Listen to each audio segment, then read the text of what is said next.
Car restons-y sur les sujets délicats. Je suis pour la recolonisation de l'Afrique. Pour la recolonisation de l'Afrique. Oui. Sujet délicat, non? Oui, bien sûr. Beaucoup de gens me diront ça, oui, crime contre l'humanité. Tout ça, c'est les grands mots. Parce qu'on écoute et puis vraiment, tu secoues seulement la tête. Tu es même dépassé. Tu regardes, tu es dépassé. Parce que quand tu vois certaines choses, tu es complètement dépassé.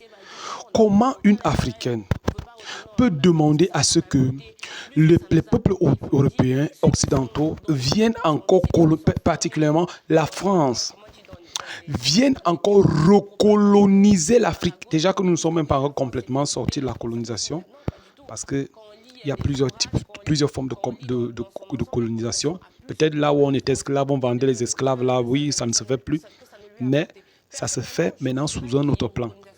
Elle demande, elle dit que si la France peut même venir recoloniser, nous recoloniser, c'est compliqué. C'est pour ça que vous voyez, on dit, l'ennemi de l'homme noir, c'est même l'homme noir lui-même.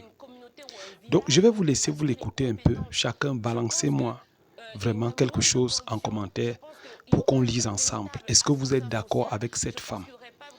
Merci. Car restons-y sur les sujets délicats. Je suis pour la recolonisation de l'Afrique. Pour la recolonisation de l'Afrique. Oui. Sujet délicat, non? Oui, bien sûr. Beaucoup de gens me diront ça, oui, crime contre l'humanité. Tout ça, c'est les grands mots, c'est des grandes théories.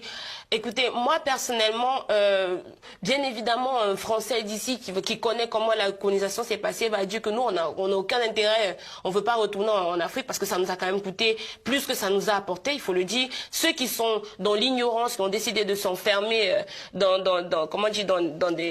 des théories de propagande par la gauche, ils disent que oui, la France s'est fait du blé, la France a fait ci, mais là, non, pas du tout. Quand on lit des ouvrages, quand on lit dans son ensemble, la colonisation a plus coûté à la France que ça ne lui a apporté. Personnellement, je voudrais qu'il y ait une recolonisation en Afrique. Pourquoi?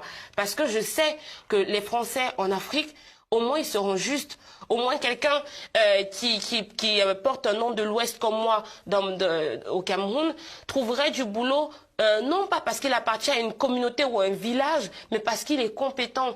Je pense que il y aurait moins de corruption, je pense qu'il y aurait un véritable ascenseur social, je pense qu'il n'y aurait pas vraiment de fossé, je pense vraiment à beaucoup de choses. Tout ce que je vois qui fonctionne en France, je pense que si la France recolonise, je prends l'exemple pour mon pays, je prêche pour ma paroisse, si la France recolonise le Cameroun et remet les pendules à l'heure suite à un sujet, je pense sincèrement qu'il y a beaucoup de Camerounais qui ne partiraient pas de la France. Mais quand on dit la France aux Français, on peut aussi comprendre qu'on puisse dire l'Afrique aux Africains et pas aux Français et pas aux Chinois.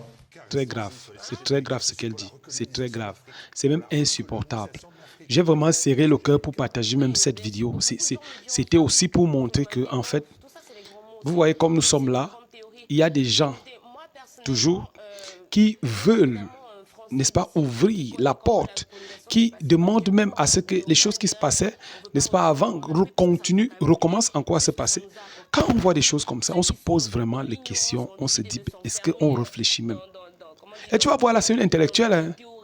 C'est une intellectuelle et elle demande à ce que les Africains soient recolonisés.